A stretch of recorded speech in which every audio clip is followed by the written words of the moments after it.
Hello everyone and welcome back to the show. This is Tie the Knot with Emeka the Romantic Muchiga, a beautiful show about relationships, love, marriage.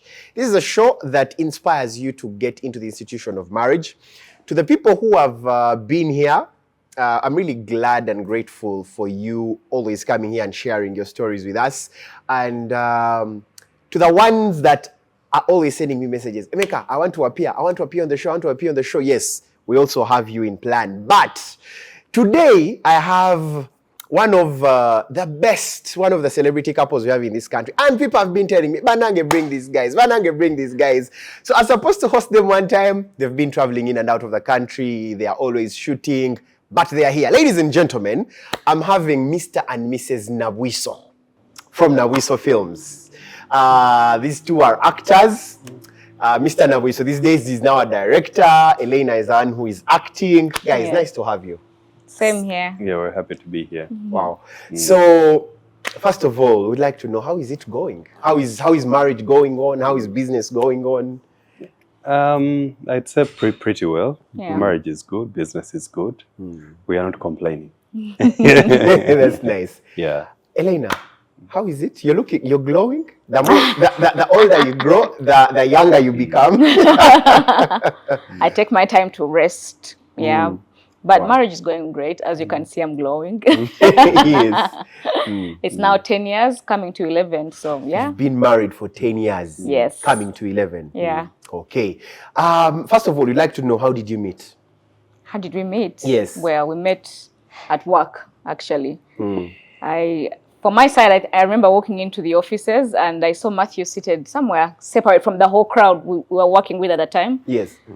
And I was thinking, who is that guy? And everyone's like, he's a proud guy. He sits by himself, whatever. I'm thinking.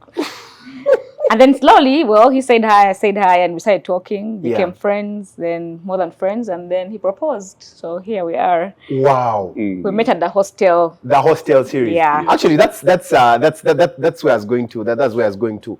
Because I remember very well when the Hostel was starting, Matthew, you were one of the actors. You also on the crew. Yes. No, I wasn't on the crew. Oh, you're not on the crew. I was purely acting. You're purely acting. Yeah.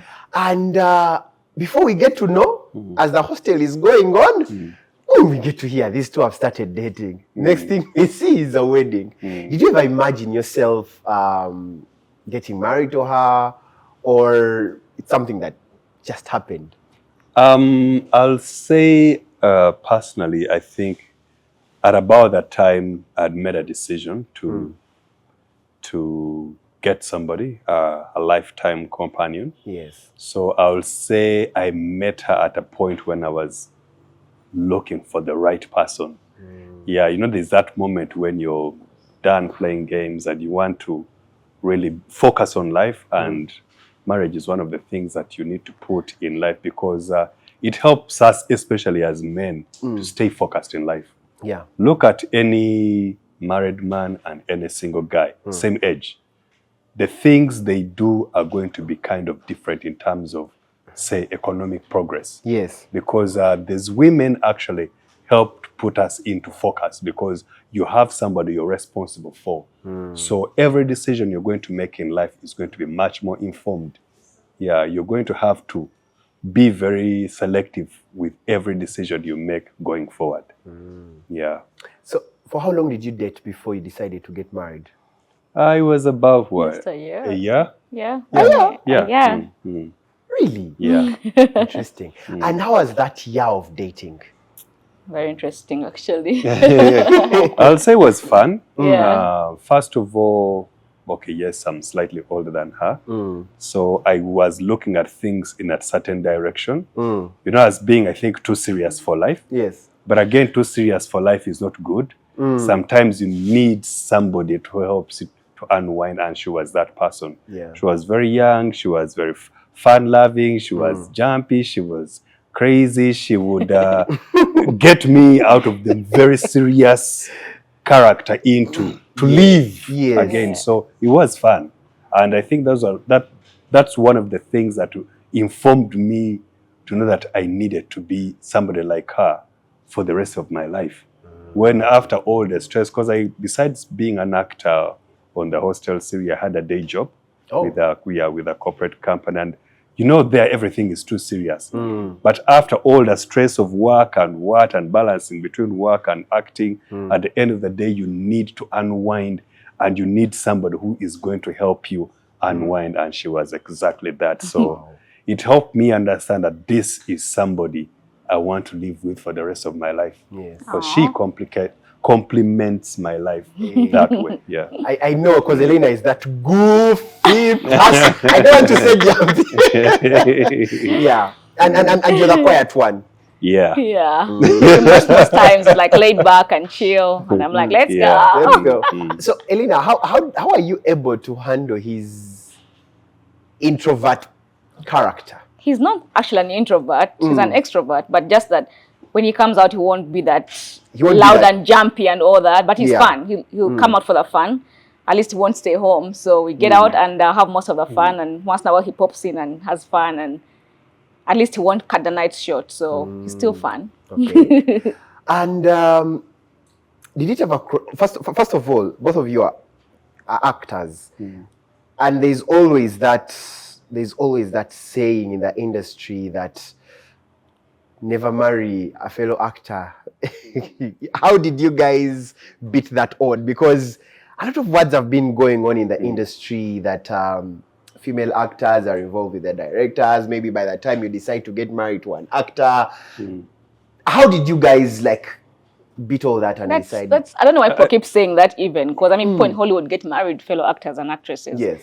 And besides, when we met, he was not just an actor. He had his day job, he had his life going on, and acting is like his side gig. Yeah. And I was fully an actress. And it's not like I was there to give myself to any director or anything. I literally won my positions in all the productions I've been in through auditions and legally. So it's not something people should keep saying, Yes, yes. Yeah. And maybe just to add to that, I think it goes back to character. Character. Yeah. Because yes, I know things happen in the industry, but again, it goes back to character.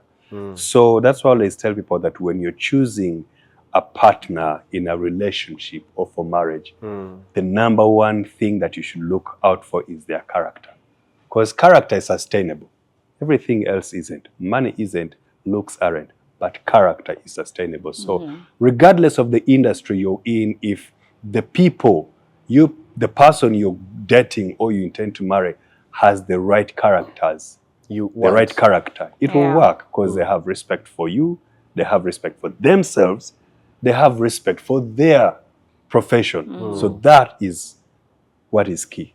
And even besides being actors and actresses, I think we also have our personal lives, away from TV, because people want to see you in that character they see on TV. Yes. But we know each other.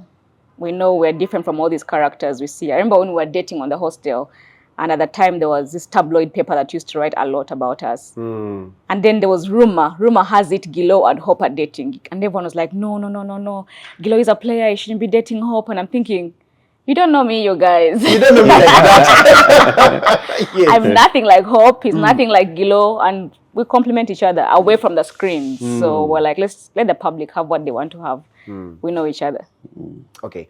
And the other thing is that still in the acting industry, people expect you to act in a different way.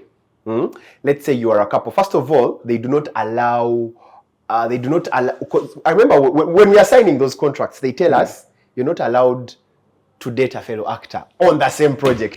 How did you guys manage that? That was not a thing by that time. I don't think that was part of our contract. It was not part of Though it was discouraged. Yeah. It was discouraged. It was discouraged, but it was not part of the contract.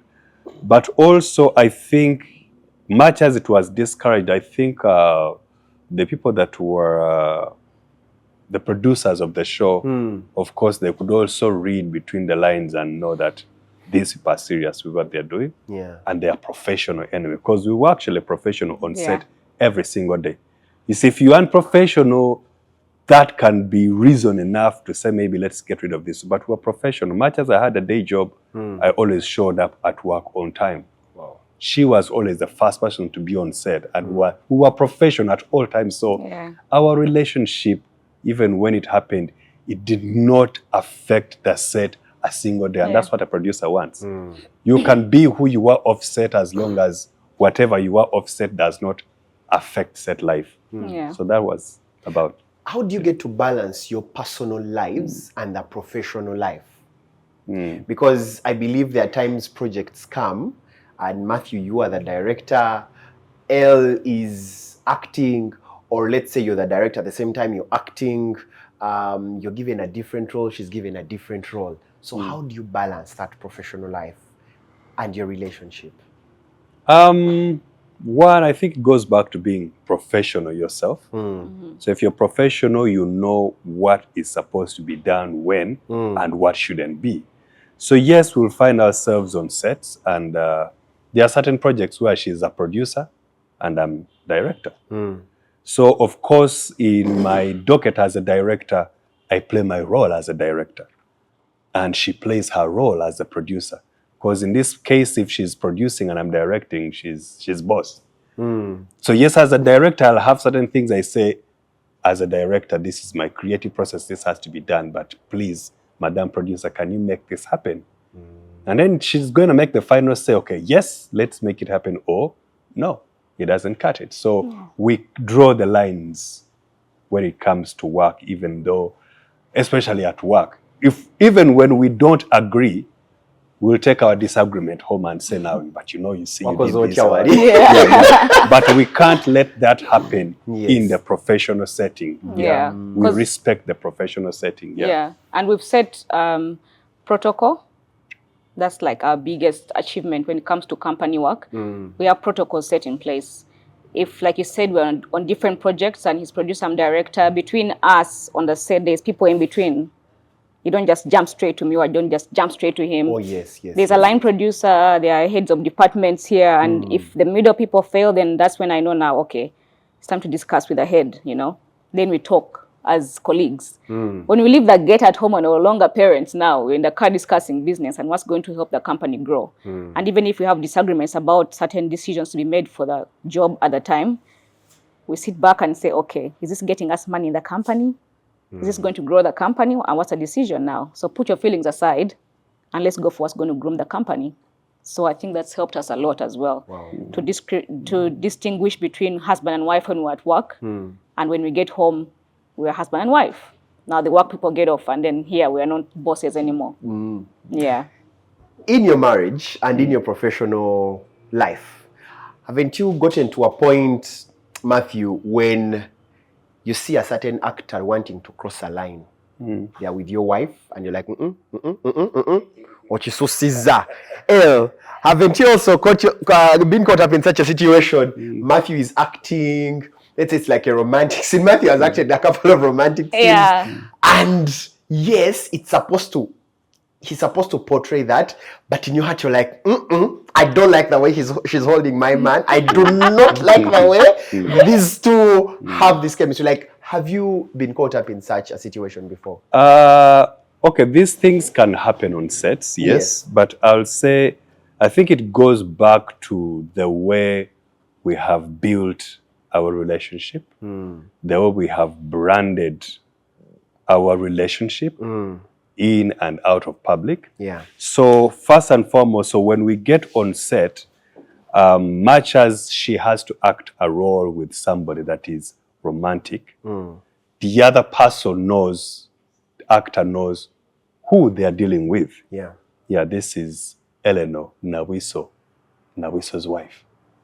So acting is acting. When we say cut, it ends there. Because there's a lot more beyond. So there is, first of all, that where we have built our relationship in and out of public, and then there's also the element of professionalism. There's, and also we being filmmakers, producers, we've also taken the trouble all the time to teach the people we work with professionalism. So even if a girl likes me, there is a line beyond which she can't skip because of the way we carry ourselves. They respect me for who I am as a husband. And vice versa. So there will always be a limit beyond which people do not go. And we've also not given people that leeway, to go beyond. So, yeah, if it is time to act, it's time to act. If it's end of acting, it's end of acting. Till the next time we meet on set, Elena. One time, Matthew was a director, and the script described, well, I was supposed to be intimate with this guy, and he was a director. And everybody on set was looking forward to this part. Because they saw the caution, I said, I have to be on set today, I have to be on set. So anyway, me and the actor are getting like into the lines and discussing like, how are we going to do it? But your husband is a director. And so what do we do? So I'm like, he'll direct. Let's see what he says. If he's going to cut it out, it's okay. If he doesn't, then I don't know. We'll do what is supposed to be done. So we get on set waiting. And then after all the nerves are like getting off, Matthew comes into the room and tells the other actor, now, so you're going to hold my wife. Wow. And I'm thinking, dude, we've been building nerves from morning. Now we have built a relationship with this actor, and then with my wife, and it's like, okay. Then you hold my wife like this. Now I've given you my wife. I'm going to call action. I'm thinking. But just know by the time we finish acting, the whole set shouted because they were waiting to see Matthew's reaction, and he was there on the monitor like this watching, like, action, yeah, keep going. And I'm like, you cut already. Wow. But yeah, we handle everything professionally, and all the other actors know, and the other actresses know. So yeah. Okay, that's nice. Let's go back to the dating process. During the times you guys were dating, did you like face? Because I believe there's a lot of criticism. How did you handle that criticism? I mean, in real life, Matthew actually was a very he still is a very church-going person. He's very into the Bible and all this, his character. Yeah. And I'm the playful person, and I'm also into church. So we were grounded, and people who were around us, friends and family who knew us for who we are, actually accepted the relationship.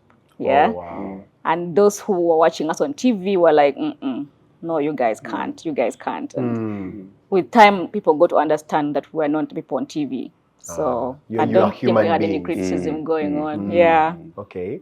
And you said you dated for a year. How would you describe that year before you guys got married?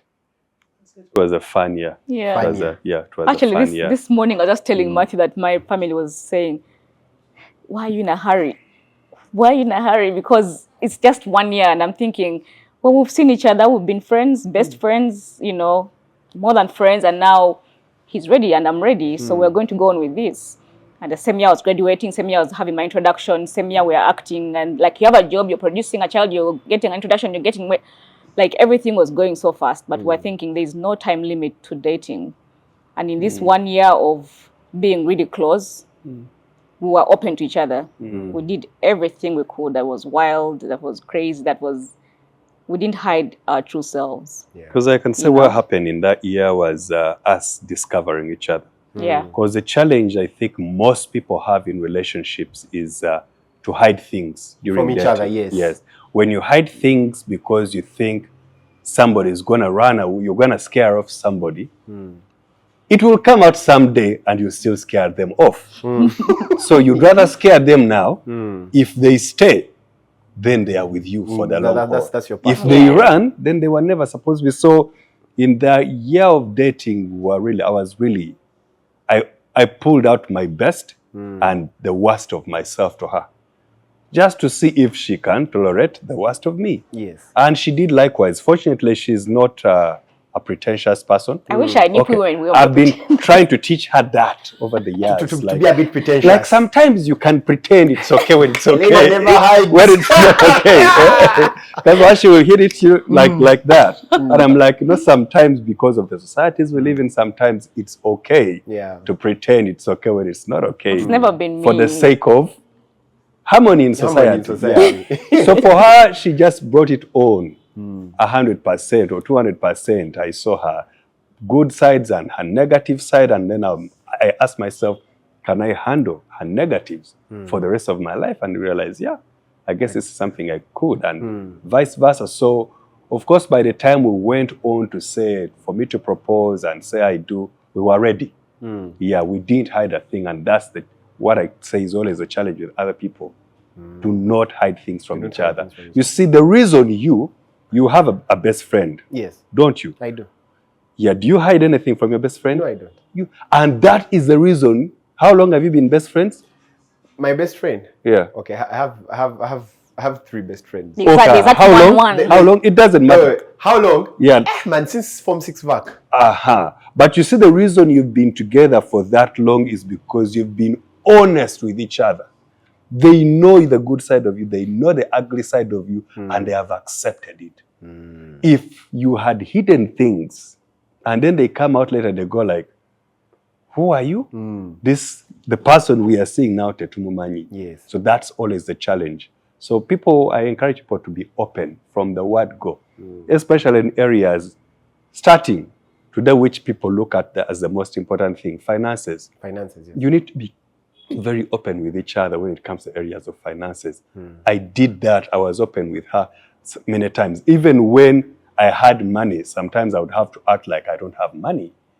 Can you still stay with me when I have no money? That was when you were dating? When we were dating. Yeah. And she proved to me that money is not a big deal. Wow. So I knew that, okay, when I have money or no money, she'll be here. The other element is, say, attitude towards work. Because at the end of the day, we have to have the right attitude towards. If somebody has the right attitude towards work, then you know that maybe, because we could get married yesterday, I could have the money and she doesn't. But what happens tomorrow if I get incapacitated? Does she have the right attitude to work for us? Because that is what is sustainable. And these are things that some people do not look at. Oh, today many young girls will say, I want to have a guy with money, so da-da-da-da-da-da-da. But he could have the money today, like the Baganda say, Esente Mugenyi. Today you can have it, tomorrow it's gone. So if your focus is just that, yes, you could start off well, have an amazing wedding, have the best cars, but things go wrong. Things go wrong. So what happens when things have gone wrong? Those are things you need to consider for a long-term relationship. Wow. Every time you miss that, that is why you find that there is a very high rate of divorce, because people focus on the wrong things. But like I said, character, you're looking at finances, you're looking at attitude towards work. You've both got to have the right attitude towards work. I could be broke today, but if I have the right attitude towards work, I can make money tomorrow. That is what is important. She never looked at how much money I had at the time. She didn't look at my bank account. No. She looked at how hardworking She you looked at my attitude towards work. Wow. She knew I was having a day job, I was working, I was balancing it with acting. So she was like, we can survive. Yeah, this man is a hardworking man. Yeah. I would also look at her and her commitment towards the project we were doing. She was always awake by 4 a.m. and on set by 5 a.m. Yeah. That is commitment and the right attitude towards work. Yeah. Today, many young girls want to do that. That gave me the confidence that if anything happened, we can survive. Wow. You understand? Yeah. And the third element, I always tell people, finances, attitude towards work. What's the third one? Character. Yeah, I talked about character, but there is something I think I'm forgetting. Anger. Anger, yes. Yes. How do you handle your anger? How do you handle Anger. anger? It is also very key. Yes. You see, you could have somebody, they have the right attitude towards work, they were what, they love you, what, everything. But the day you come back when you have annoyed them, this person is going to break the TV screen, is going to break all the plates in the cup. You know, without thinking, without thinking that these things cost money, and it's going to cost money to replace. Or maybe when somebody's angry, they're going to go and do the worst to revenge, to show you how. You know, these are things that are not sustainable in a relationship. And these are things that people need to look out for. That is the way to choose a partner for a relationship, to choose a partner for marriage. For marriage. If you focus on things outside that, chances are you're likely to have problems and end up like, all marriages and people who believe that marriage is hard. hard. You guys these days focus on weird things. Face card, nyash. Yeah, those are just complementary things. Yeah. Yes, but there are certain things that The are primary key. things. Yeah, the primary keys. And to us, I'm not trying to say this is the book, the template for marriage, but I'm talking about what has worked for us. Worked for you guys. Attitude towards finances, attitude towards work, and how you react when angry. Okay. Those three things have helped us work. Because we do fight. Yeah, just like everybody else. I don't want you to think that we don't. But when we fight, we disagree, we do not let that fight or disagreement come in the way of our normal life. You see, if we woke up today knowing we are coming for this show, in the process, anything, maybe I do something to make her angry, or we do not go into that quiet zone. People like zoning into go silent treatment. Yes. Yeah. No, you see, that is the devil's workshop. Yeah. That is the biggest. The devil loves that, and he will use that. But even when we are angry and disagree, but we just fought. Maybe we've not resolved. But time is late. She's not going to say, I can't tell him we are running late. She's going to tell me, Matthew, we are running late. I'm like, okay. Yes, we are angry, but I'm not going to say, I'm not going to respond to that because I'm still angry. I'm like, okay, can I just maybe get this ready so we can go? We keep moving. We'll move in the car. Do you have the pin to where we are going? Has he communicated? We continue talking. And before you know it, you've forgotten what angered you. And you realize it was nothing. Yeah, we never let our disagreements or fights get in the way of our normal day or our normal life. We have kids to take care of, we are going to go and do it. We have what? We will do it. And without pretense, because we know that these are things we've signed up to. We've signed up to them and we are going to do them. Whether we are angry or not, we are going to do it normally. And before you know it, because what did we fight about? What made us fight? You don't even remember because there is more to life than this small disagreement that just happened. Interesting. Yeah. Elena, we've seen a lot of young girls these days who do not want, because now your story is a story of working together to build an empire, and you guys have built a really, really great empire. I remember where you guys started from, and man, seeing where you guys have come from. So it has been you guys working together.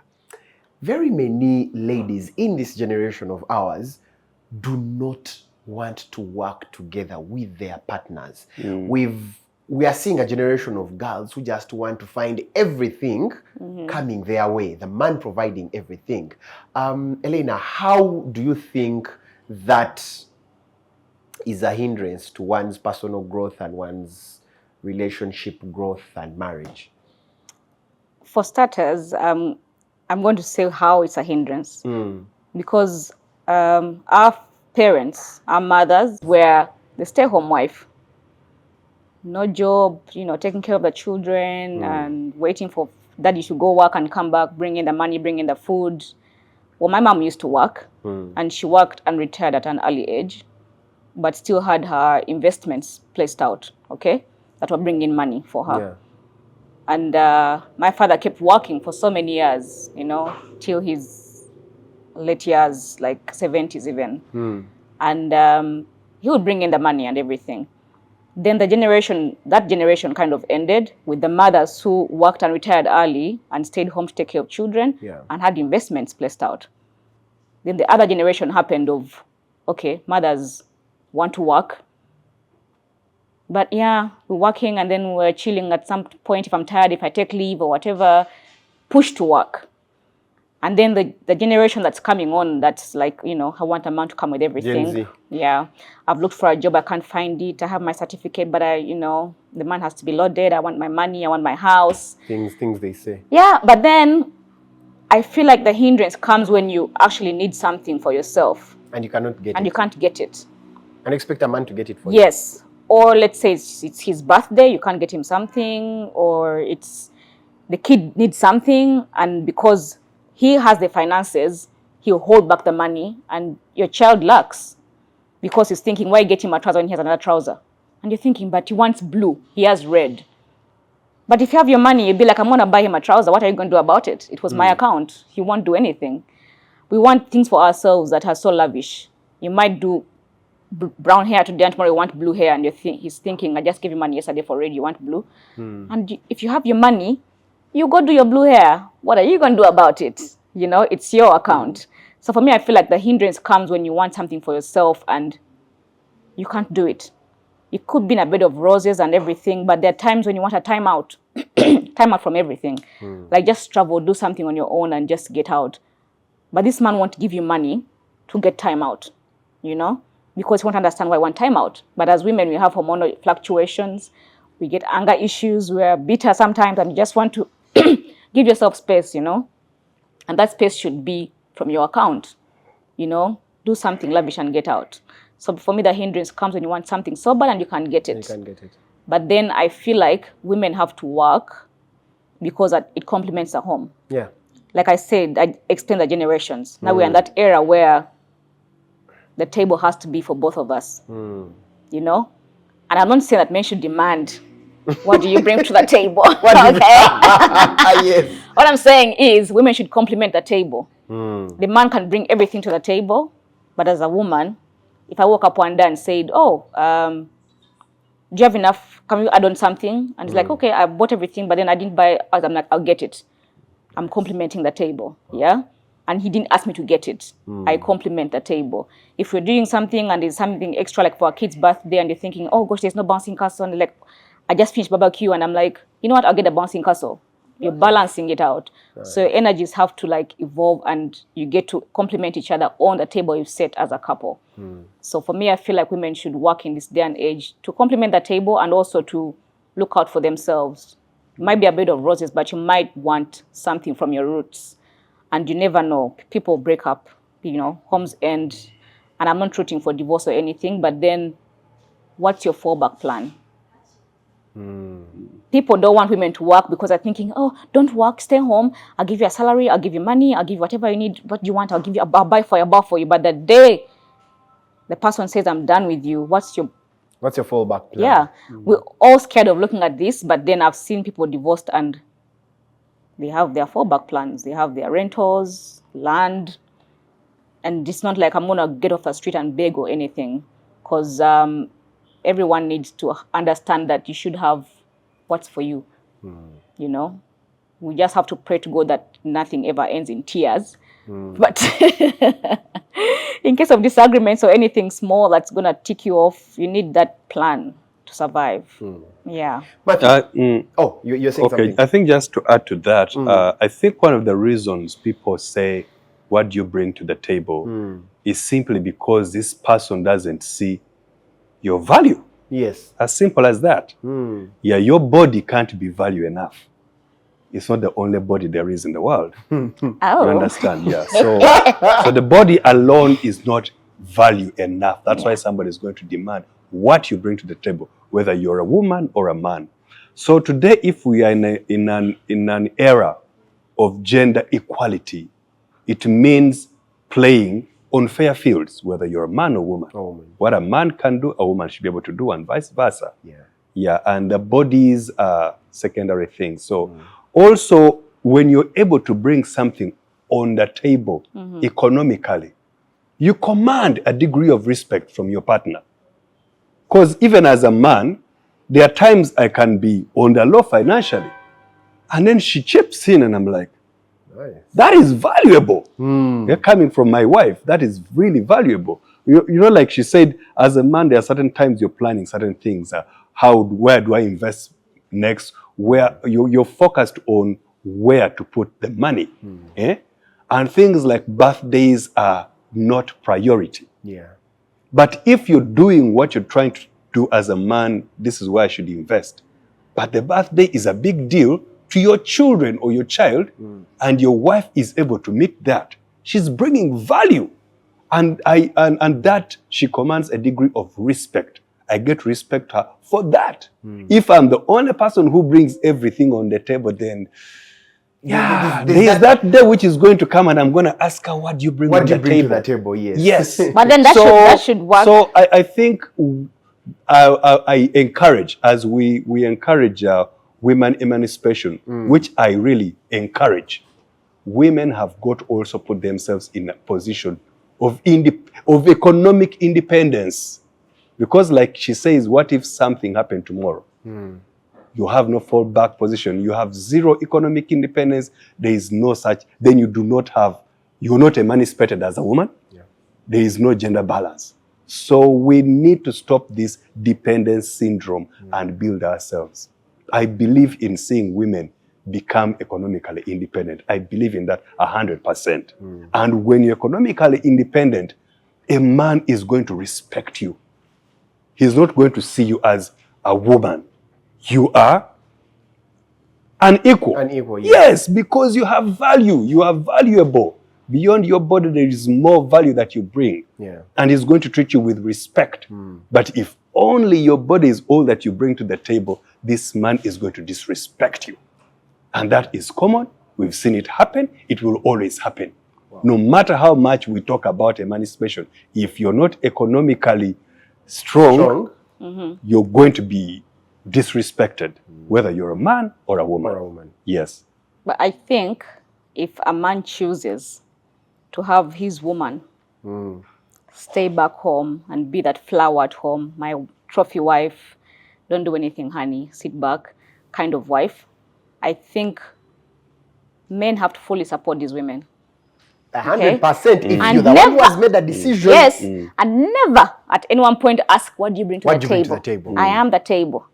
Because by the time you tell me to chill at home and be, I'm chilling. I'm the table. And you got it. I am the table right now. Yeah. So you got it. So provide and don't stop providing. But also, for such women, I would advise, if the man is just providing for you, you need to invest. Yeah?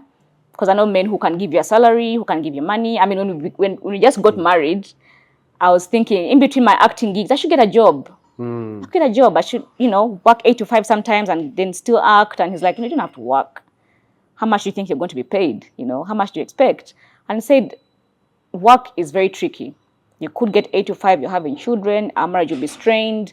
And even people at work are not that good, Men use women and whatever. And the corporate world is tricky for you. I don't wish it for you. And I'm thinking, you don't wish it for me. So if there's no acting, what do I do? And he's like, no, for now, I'll give you money that you need every month. I'm thinking, fine, I'll give you the amount. So I tell him, okay, every month I want an allowance because I don't want to keep asking you for money for my hair, for money I need to buy stuff, for women, I need to buy stuff like this. And he'd be like, just get your money. Like, that's your pocket money every time. And I was thinking, okay, this could go on like this, but then what if someday he can't give me my pocket money for the month? And I started putting, small businesses, like retail businesses, selling a few things here and there and kind of adding on to what he would give me. So I think if women are just given, they should multiply. Wow. They should multiply this money and have it kind of increased to have a saving. Because if he gives you a flat amount and you just use it all and he gives you more and gives you more, where is the saving plan? Yeah. So I think put some on the side and then still look good for him because he's giving you the money. Yeah. And be the trophy wife, but still have your kind of investment. Yeah. And Interesting. the reason I support this even further, when people come together, like the way the Bible says, two come together and become one. Yeah. You're one person. So it's like two bodies join and become one body. Now, if the right hand, for whatever reason, decides to pinch the left hand, it's going to pain. Will your brain say, it's okay, you can continue pinching? It is automatically going to say, stop it. Stop it. Right hand, you're hurting the left. Because this is affecting the entire body system. So is marriage. When you two become one, if whatever the man does emotionally causes pain to the female, it's affecting the entire marriage system. So we need to be cautious to know not to hurt the other person's feelings from the day you became one. So much as you have friends, best friends of the opposite sex, it is important to mind the emotions of your partner, because Once the left hand is paining, it is affecting the whole body system. So what is more important to you at this point in time? Your marriage. Is it the marriage or the friendship? So you need to make wise decision. What is more important? So once you get married, much as you have these friends, gangos you've come with, I think your partner's emotions should come first. Yeah, too. That is the only way you can sustain your marriage, unless you want it to end. Yeah. If you want it to end, then continue, and it will end automatically. So it is important that we are sensitive to that, and it's also important that our friends are also sensitive to that. But also the best way to keep maybe hanging, having company with your old best friends is to make sure they are best friends with your partners, so that everything is transparent and they can actually trust you with them. That is why I can be very close friends to her friends, and she's okay with it because she trusts them already. Trusts them, yes, she trusts them already.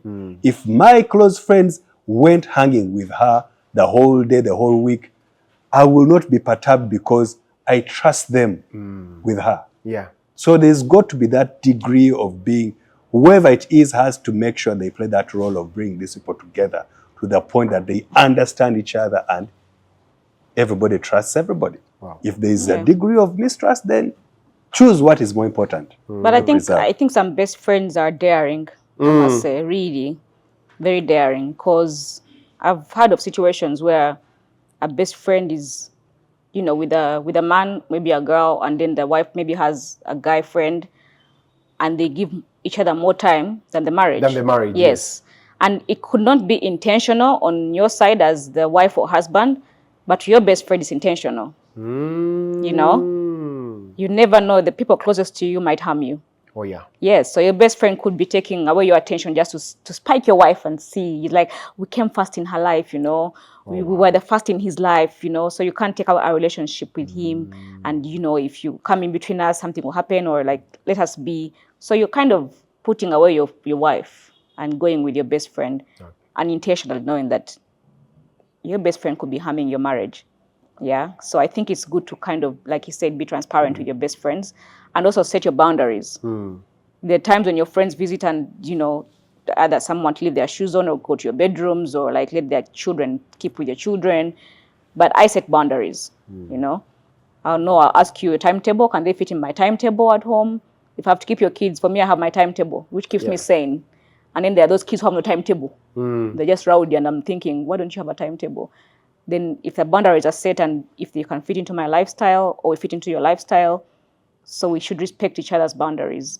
And even if you guys were best friends before, I don't expect your female friend to come hug you and be all over you, and I'm seated like, oh, yeah, she's the best friend. No, honey. Yeah, the Ellie now will tell you all. Yeah, tell you why. Hey. Okay. I went to Namasagali College and I was inspired by our head teacher then, Father Grimes. Yeah. You know, an issue would happen between friends and you say, you take a report to him and say, you know, it is actually his friend who did this. And Grimes would say, a friend would never do that. Because you see, friends look out for the best in you. So if this so-called friend is intentionally spiking you to have issues with your wife, that's not a friend. That is the day you should know that that's not a friend, because friends don't do that. This person is only pretending to be a friend, because your real friends will not want your marriage hurting because of them. Yeah. So that's when you know that they are not friends. Okay. And it's so sad that God hid our hearts so far away, because you never know people's intentions. You can never know people's intentions. Yeah. Your sister, your brother, your best friend can hurt your marriage or, you know, disorganize your relationship. So let's set boundaries and, you know, look out for each other. First, look out for your husband, you look out for your wife, and then others come after that. Wow. Yeah. Okay. And now, do you get to a point and you do like different projects? Let's say Matthew is working on a different project, you're also working on a different project. Yeah. How do you balance working on different projects? And, okay, like how do you balance your professional life and your love life? For me, I've set time. Like I said, I have a timetable. Yeah. Gladly could share, but for me, my timetable works for me. And even if it's work, I know when I'm running late. I'm a sucker for communication. You know? And that kind will get angry because you didn't tell me you are coming after 10 minutes, you know? So for me, if I'm working on a different project, it's on a different project, and we communicate. You see, I always tell polite women over-imagine things. So if you said you're coming home at 9, and at 9 there's no communication, and I won't call you because I don't want to be nagging, and then you came at midnight, I would have imagined so many things along the way. Did he die? Is he in a ditch somewhere? Is he drunk? Is he with somebody? Is he... So women are like that animal that just goes in overdrive of thinking. But then communication can soothe a woman. Get the note? I say it again. Communication soothes women. Yes. And even if you're lying, communication soothes women. It's as easy as saying, I'm going to be running late, or I'm still shooting. I'll see you at midnight. So if I'm working and he's working on a different project, we communicate a lot. Say my set is very far off, I'm going to be shooting and we'll be back. Maybe say midnight, don't wait up. For me to don't wait up, I'll sleep and snore. What if an accident, I'll sleep because you said don't wait. But if you say wait up, you know, I'll be coming in, so you open for me, whatever, I want to have dinner with you, I'll wait. Or those of you that wake up and wait for you. Yeah. So I think we communicate and make sure that it's in line with our daily timetables. Are you picking the kids? Is there a driver to pick the kids? So the kids don't wait at school, and then he'll say, I thought you were picking them, or I thought you were picking them. So where was the communication in between? Yes, it could be my role to pick up the kids at 5, but if I'm running late, I'll call and say you pick up because I can't make it. Yeah. And it should be okay for him to do it, or send a driver to do it. So you divide responsibilities knowing that my project is eating up my space or eating up your space. And after all this craziness, there should be time for your husband. There should be time for your wife. So I choose to not tire myself out with production if I'm working on a different production and he's on a different production. And even if we're so tired, we go for a drink at least, just to, even if it's in silence, you have your drink, I have my drink, as long as we are in each other's company, and go home after that, or get home earlier and just watch a movie and I doze off fast, always. It's always that. It's always me, because it's been a hectic day with the kids and everything, and he's thinking now, the kids have gone to bed, let's catch up, watch a movie. I'm like, yeah, let's watch a movie. Yeah. Boom, this thing. And this one is like, but but I gave you the minutes, you know. Yeah. I gave you the few minutes, and it counts. And then in the morning, I'll be like, I missed the rest of the movie. You know, tell me about it, and that creates conversation to carry on from the night before we separate for our next routines. Yeah. Yeah. It's the same with you, Matthew. Yeah. Perfect. Yeah. Okay. So you've been married, coming to 11 years. How have you been able to maintain that spark? Because, man, they say the spark, because sparks normally die out when you do not do something. So how have you been able to maintain that spark in your marriage? Because every time I see you guys, it's like, oh, the love is new. If you're not working together, like if it's just you guys, it's like you guys and you, like, how have you been able to keep that spark? What do you do? The answer is very simple. It's doing things together. Yeah. Yeah. Okay, people can say it is easy because we are in the same industry, same business, but even the things we do outside work, when we sell, we go hang out, I go hang out with her. I don't say, let me go hang out with the boys, you go hang out with the girls. That's a problem. Yeah. Because somehow we know this peer pressure. You'll even have a gang of boys who will say, hey, we are having a party, but don't bring your wife. That's a problem. You're already starting to create a gap between me and her. All my friends know I hang with my wife. So if they want me to join their party, automatically they know I'm coming with her. If they have other things they want to do, let them know that my wife is going to be there. Same applies to her. So if you do things together, the spark will always stay, because it makes your bond even closer or stronger. Because there are few days I'll hang out without her, with the boys. Yeah. But you see, while I'm maybe in this place or restaurant or bar, whatever it is, I'll see something and I realize I want to talk about it with her. And I'm like, oh, she's not here, she should have been here. So we talk about this because we built that friendship. We share things. If she did hang out alone without me, she'll start seeing things, and before I know it, she's either texting. I'm always texting. Like, you know, this has happened. Guess what just happened? Because we are used to doing things together. And when you're used to doing things together, the spark stays. That's why I said in the beginning that, you see, when you're with your friend, you're transparent, you're honest, you will enjoy each other's company. That's why friends love to hang out with friends, because they are friends. Yeah. But also, if you fail to be friends in your relationship, then it's going to be rocky, because you can't hang out together, you don't share same interests, which is always a challenge in marriages. Yeah, when people do not share similar interests. I've seen this. The guy likes to hang out in the bar a lot. The woman loves to stay at home. That is a challenge. But then if you're already there, then you need to be able to accept that and accept the fact that my wife doesn't like to hang out. And the wife accept the fact that the husband loves to hang out, and make peace with it. If you fail to make peace with it, yeah, you're going to have issues. But if you find yourselves with similar interests, we both love to hang out, or we both love to stay home, the spark will always be, because you're in each other's face. You talk to each other more often than you talk to anybody else. Yeah. That's why I say when we have arguments, we talk to ourselves. I don't run talking to my friends. She doesn't run talking to her friends or siblings.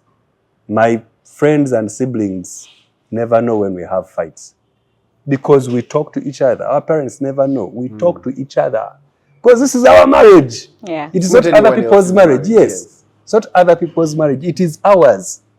We agreed. We signed up together.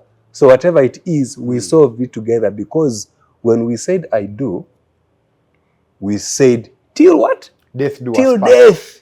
So if you've signed up till death, whatever happens is possible to be solved. There is no problem without a solution. It is possible, unless you choose to say we don't want the solution. If you choose not to have the solution, then yes, you'll part ways. But if you know what you signed up for, unless maybe it is in cases where gender-based violence. I mean, those are the instances where I say, okay, Even cheating. somebody could die. Yeah. Yeah? Yeah? Someone could die. Yeah? Yeah. Yes, cheating can happen, but you see, it does not mean it's the end of life. Okay, also depending maybe on the extent, but I want to focus on things that are really strong, like GBV. If this person is a wife beater, and probably you've tried to solve it and it doesn't work and continues, I think there is a point when you need to stop before somebody dies. Yeah. It could be the woman who beats, because it also happens. If no matter how much we discuss, that's why I talked about how people respond when they're angry. These are things you need to see. But I believe that most of the things are solvable. And as long as you can solve, you can actually do this for the rest of your life. Especially if you remember that you signed to be together till death. There is nothing impossible to solve. Wow. We also Nothing. we also like to try different things to keep the spark. Because people keep asking, but how do you manage being a mother, a wife, you're working and it's two hanging out? And I say, I've decided in my head, we are going to work so hard, but we have to party hard. So I don't care how long that day was, because work creates rage. Yeah. You know, by the time you're done with work, you're bitter, someone made you angry, and you just want to cool it off. So instead of taking it back to your house, go hang out, have a drink. Could be fun. That night could be really fun. Seeing different things, different people to talk about, and just, you're going to laugh it off, and it brightens up the moment. I think people need to refresh their marriages. We like to travel. Oh yeah, I was going to say that you And travel a lot. we could be there chilling, and you're thinking, we've not been to China. We've not. Let's go to China. But when you're going to go with that open feeling of let's go see what happens there and how people live, and you're going to get there and see different experiences. And for me, with traveling together, I've appreciated who we are and what we are and where we are in life, because you're going to experience so many different cultures. Yeah. With so many people who have just a little, you know, and they're happy. You're going to go different countries where people have so much and they're happy as well, and you're wondering how do they do it. You're going to find different relationships and people in clubs and bars and beaches, and you see how they live, and you're thinking, if they're doing that, we should also do it. I think it creates something. It's as simple as holding hands, walking in the streets, taking pictures, creating memories, and you look back to this and it will make you happy. For me, I think it sparks a lot and keeps the relationship growing than being bored, the same setting. If you wake up 8 to 5, and if you can't afford going abroad, just go within Uganda. I think we've tried many restaurants in this country for the food.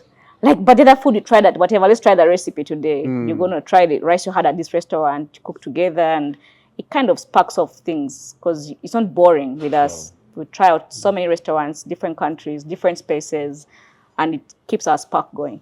Wow. I think that's what I was meaning by doing things together. Doing activities out of the usual routine creates the spark. Now, let me give you a weird example. Before I met my wife, before we got married, I had an ex.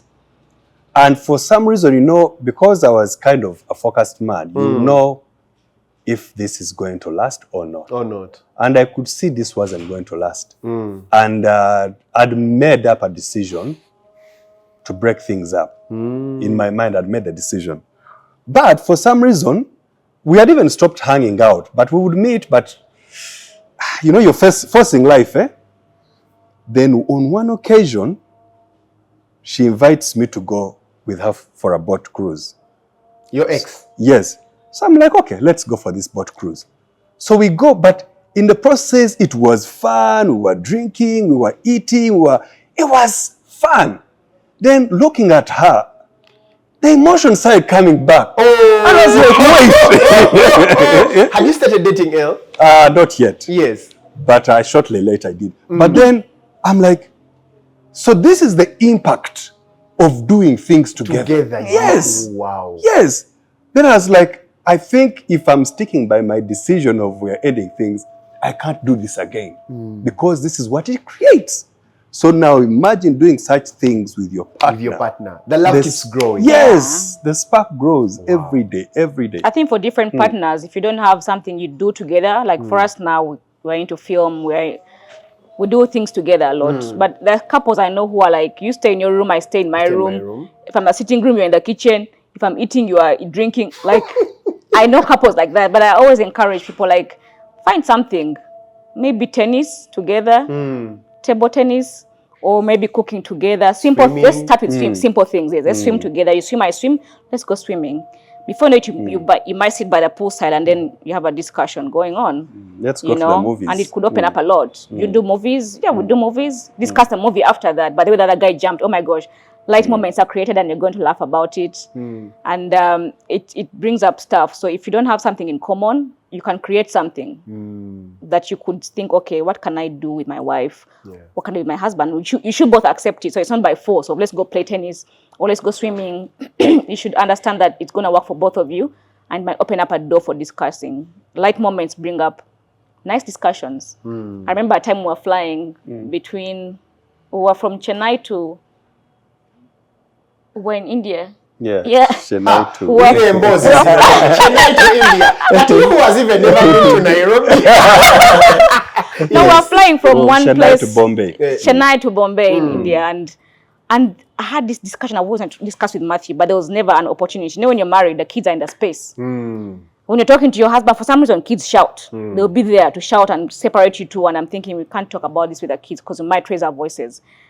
Next time you're trying to discuss the conversation, you're in the car, you've reached your destination, you're like, when am I ever going to have this discussion? So on this flight, I said, but I didn't carry a novel. I like reading when we were flying. I didn't have a novel. And I was like, maybe it's a good time now. You're up in the air. You will not leave the door. He will stay there. You will sit and you want to remove your seatbelt to switch seats with anybody because the plane is full. I said, now I wanted to ask you, because even you can't raise your voice on the plane, you know? I wanted to ask you about this topic, ABC. And I was so amazed at how he responded because we talked literally till we almost landed. And he opened up so much I was curious about and I was anxious about. And we talked and opened up so much. By the time we landed, I was like, I wish I'd asked this like months ago or something. Yeah, but I was scared of, will he tell me, will he not tell me? And it was to do with like the family and the future and what we're going to do later on. He explained in bits and pieces and he's like, but you never ask. And I'm like, I didn't think I had to ask. You're supposed to tell me, you know? So I think the travels and activities together would spark off nice discussions. For me, I see someone smiling. That's when I say, but last time you left your cup on the table. But because you've been smiling, because you've been laughing about stuff, You're going to say, oh, that time, oh, I'm sorry, I thought you were going to take it away, so I didn't. Like a simple thing I'm saying. But then if you're in a happy zone and you bring up something, you will discuss it. Yeah. Than when you're angry, like, you just pissed me off right now. You left your pants on the floor, one not in the basket, and you're going to quarrel because you're both angry. But if it's a light moment later on and you address it, you'll be surprised at how the other party, embraces it, and then you resolve it. Wow. Yeah. Talking about movies, my wife hates action movies. You watch action movie, even at home. Once the action starts, you're like, lies. That's me, but the action should have a drama to it. Yeah. He likes action, I don't. I love drama. But the action I watch with him, it should dramatic. have a story Story behind the action. Yes. You're a filmmaker. Yes. You've talked about drama and you've reminded me. I wanted to ask this question. You acted Lucy in Sanyo. For those of you who have who watch, most of us have watched Sanyo. She's the Lucy. My God. Do you know there's a time that reached Elena and I was like, no, this is not the friend I know. I reached a point and I was like, no. This I remember telling it to you one time in church. Yeah. I'm like, no, this is not the Elena. Like, you portrayed it so perfectly that I reached a point and I was like, no, Elena, I hate you. I got that a lot. Now, even in my house, guys were kakazako, that woman. So when we got to church and they saw us hugging and talking, they're like, wait, is she your friend? Is that woman your friend? Now, Elena, how are you able to differentiate Elena Nabwisos and Lucy? Because I believe a lot of people have hated you because of the Lucy character. Yeah. And they do not know that Lucy is different from Elena. How have you been able to, differentiate those two characters? Okay. For starters, I must say, when I'm going to do something, I want to do it to completion. I'm that person who will be, you say we are going to dig, okay, and then I'll go until we're done with it. We don't stop. So even with my characters, I get anxious for the audience. Because I want the audience to watch and believe this person. So I forget myself, The difference I create is, I'm going to set now, I'm driving in, I'll leave Eleanor behind. Even the music I won't play on my way to work. It has to mess me up. It has to get into my system, and make me that character. So I emulate people I know who might have the certain, pinch of that Lucy person or any other character I've acted, and I'll put it within myself, and I'll wear this. It's like taking off your clothes and wearing a sack, and taking off your shoes and walking on the ground to become that beggar or that villager. So I get into the character so much that I want the audience to believe it. Even the Lucy character was a bit crazy for me because it was the first time I was acting a villain. Because I've always been acting the good girl, the villager, coming to the city, whatever. People liked that girl. And this time it was Lucy, the villain. And I'm thinking, I need to nail this role. I want people to hate me so bad. And I gave it my whole. I practiced, looked at people I could emulate on TV and characters I could put together to make Lucy come to life. And when Lucy finally came to life, I actually hated Lucy myself. I read a script and I said, but this woman, today again, and then I have to act that character. And it's fun, I'll meet people in the supermarket and I'll be like, hi. Then they'll come back and say, but you're lucky. I know you as Nabwisos Eleanor. But Lucy, then they walk on and I'm thinking, actually one time we were shopping and this lady kept going in the corridors with us. And she gave me this look of, I go another lane. Somehow meet up there. She gave me this look of, by my head I was thinking, did I piss her off in a way? Pick her product she was picking up? Did I piss her off somehow? But she didn't say anything the whole time and we kept colliding in aisles like this. And I was thinking, and we pay for the stuff, we leave, and she's still giving me that look of, you disgust me. So we leave with the trolleys, put our stuff in. Then she comes in front of me and parks.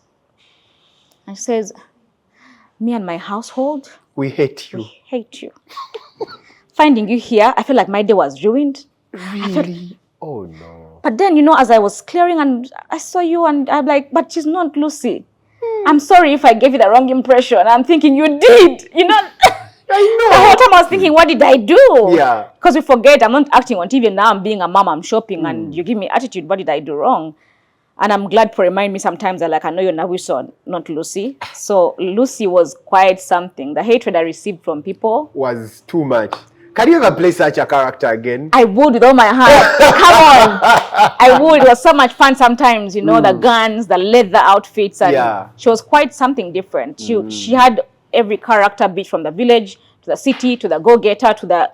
I liked her. Wow. I liked getting into character for Lucy, you know. Nice. It would affect everybody around me, but I was like, guys, I don't hate you. I'm doing this for the character. From the makeup artist to the director to everybody else. Matthew, did it affect you? Her role? Yeah, Lucy? the Lucy role. No. You knew your wife. Not a single day. And of course, as a film director, I know that the most important thing for a character is when we create characters, we create what we call a character profile or biography.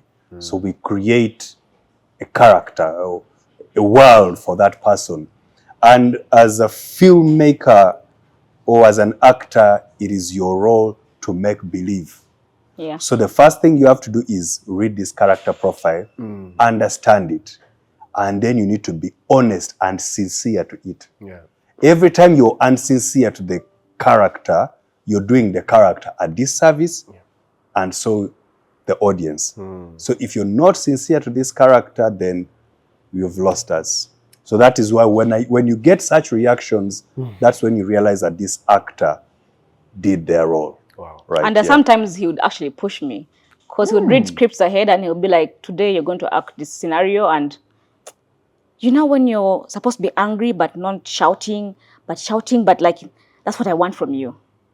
And I'm thinking, but I'm going to be shouting. Like, no. So sometimes he'll direct me in the car. So we get on set, it's on that you know, the main director kind of vibes. So I'll get on and he'll be like, but you didn't give it to me. Let's go again. And I'm thinking, can't you at least be my husband a bit now? No. But he's pushing Lucy. Yeah. He's like, no, I want rage. I want this and I want, give me Lucy. Action. And I'm thinking, yo. But then, you know, you get into it and the director wants this bit of you and he's going to dig it out of you and you pull it off. And he'll tell you if you did right. He'll be like, yeah, that was nice. Next scene.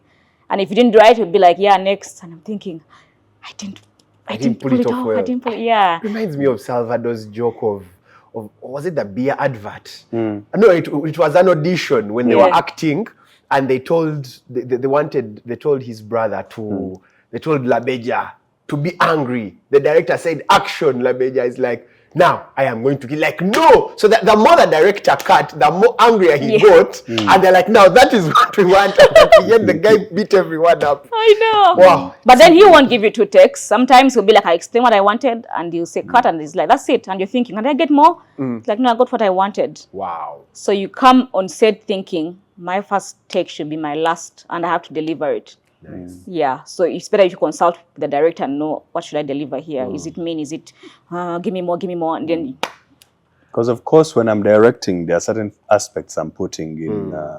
I'm directing while I'm thinking of the post-production, the final cut. So if I have what I believe, if I have what I wanted, why should I have 7 takes? If I have it, I have it. Yeah, and also we have also a challenge sometimes with people in post-production, an editor. Some editors do not want to go through 7 takes for 20 scenes. They are going to pick the easiest. So the fewer takes you give them, so if an editor has 2 takes, it is easy for them to watch take 1 and take 2 and choose the best. But if you have 7, it's so hard to watch. Okay, he's going to wonder, why 7? Maybe this, but then the sound is bad. Maybe this, but maybe the light is bad. Then you're going to end up with the worst take. So the fewer the takes, the better for the editor. So I always encourage people to spend more time in pre-production. Yeah, prepare better before the camera. By the time you're on camera, give me 1 take and we move on to our next scene. Yeah. That way your emotions are still very strong. Because some actors, the more you do it, the more they lose it. Yes. Yeah, most people, their first take is the best. Unless maybe you've messed up the dialogue or you just didn't understand the scene. But I make sure you understand the scene so that you give me 1 take. It makes the work easier for everybody on set. It makes the work easier for the editor. It makes my work easier to submit to the broadcaster. Yeah. So it's up to the actor to forget.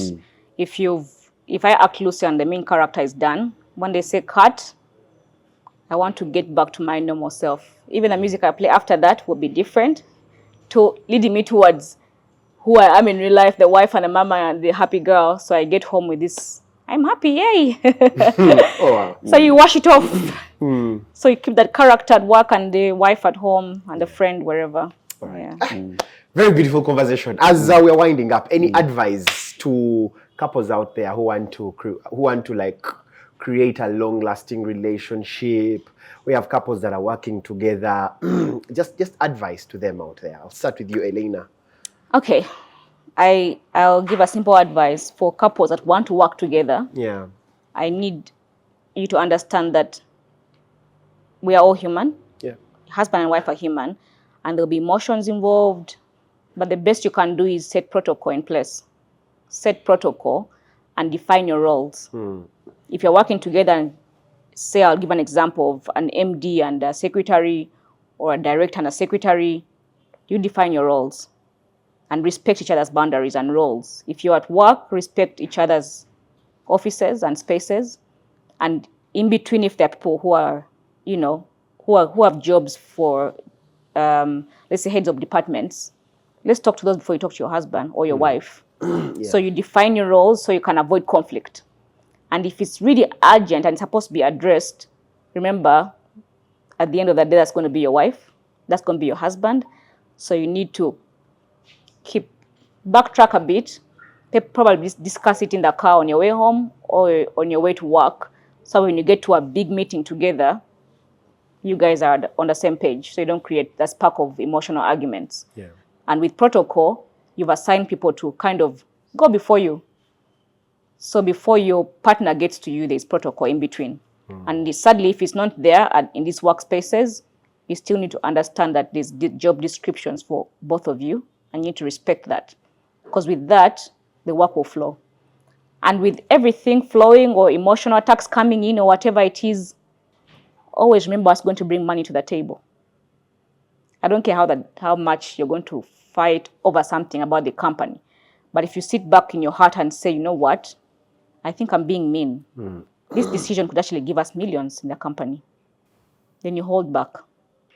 And you'll be grateful later because the company is growing. Let's put emotions aside and just grow together. Yeah. And if it's about relationships lasting long, my advice would be communicate. Communicate. For me, it's the most simple advice I can give to couples. It solves a lot. My husband always says, sorry for women, it comes from very far, but it's a simple thing that can get you going miles, You did something wrong, say sorry. Like you mean it. I'm sorry. And then that could be the end of an argument. So for me, early communication, are you running late? Are we eating out? Have you made lunch or not? That puts a magnet to any argument, because if I've told you earlier, then you won't create fiction. Yeah. So communicate and find friendship in one another. Despite how different you might be, just find that one thing that unites you. If it's children or a sports activity or hanging out or traveling together, something that reignites where you started. If you remember where you started, where you met, what made you happy, you keep going back to your happy spaces to reignite your relationship. And try out new fun stuff. At the end of the day, defend your husband and defend your wife. Defend your partner. Always, in whatever you do. Wow. Matthew, closing remarks, advice for the boy child. Okay. One, for relationships, from our experience again, I'm not a relationship expert, but from our experience, I believe as people in relationships or in marriage, one, learn to do things together at all times, because it keeps you close, it keeps the spark going, it brings the friendship, which is the most sustainable thing. Number two, I would say choose character over other things. Choose character over money, over looks. Character is sustainable because character doesn't easily change. Money comes and goes, looks come and go, but character remains the same. So choose character over anything else. Of course, with character comes the other aspects I talked about: anger, I talked about attitude towards work, attitude towards finances, they are all embedded in character. So choose those. And lastly is know what you've signed up for. Yeah. Even if you're not yet married, if you're married, know that it is still death. If you're not yet married, believe that if I'm in a relationship with this person, it is for the next 20 or 40 years. Yeah. Once you know that you've signed up for a long period, you'll make sure things work. It's like being given a task that you must complete. So make sure you get solutions to everything until you complete the task. Yeah. The task should be till death. So once you're focused that way, a relationship will be easier. Things will be work out. And also, again, adding to that is communicate among yourselves first before third parties. Because sometimes third parties are happy that you're fighting. Oh, yeah. And they are going to broadcast that. And before you know it, you're going to get remixes of this broadcast, and it's going to come back and bite all of you. Yeah. Yes. Yeah. So solve things amidst yourselves first, just like the Bible says, do not let the sun go down when you're angry. When you're angry at each other. It is okay to be angry. But don't let the sun It is go down. Christian to be angry. It is right. But don't let the sun go down when you're still angry. Yeah. Because once it goes down when you're still angry, you're opening a door for the enemy to do other things. Yeah. Couples should avoid or kill the so-called silent treatment. It never helps anything. Wow. People claim, I am healing by silence. But that is the devil's workshop, like I said. Yeah. You're not healing. You're only getting things worse. Something that you could solve in a day is going to build for 5 years. Yeah. And you can't live like that. You cannot live like that, angry with people. That is negative energy. You're going to die young. You're going to die early because you have a lot of negative energy on the inside. Yet you could actually talk to somebody, express exactly how you feel. If they take it, well and good. If they don't take it, you've taken the load off you. Now it's theirs. It's theirs, yeah. Yeah. Wow. And pray for your Yeah. marriages. Pray for your marriages. together. Dedicate your children, dedicate your husband, dedicate your wife to God. I mean, he's the only one who can, at the end of the day, solve whatever it could be. Yeah. Wow. Yeah. Prayer. Guys, thank you so much for coming. Thank you for moving all the way. Eh, Is Three it Seta? districts. But we Three like you. districts. because you drove and From said, Mukono to Achiso Wow, to so- Seta. Guys, thank you so much. I appreciate you. You've been I really, really appreciate. Thank you so much for coming through. It's really been an awesome conversation. And to you watching out there, I hope you've picked a lot of lessons. These are not just actors, but they are really marriage counselors, because whatever they've been speaking, they say with experience comes a lot of knowledge. So Mr. and Mrs. Nabwisos, so thank you for sharing with us. Don't forget to subscribe, share, like, comment. Thank you so much, and God bless you. See you when I bring another couple.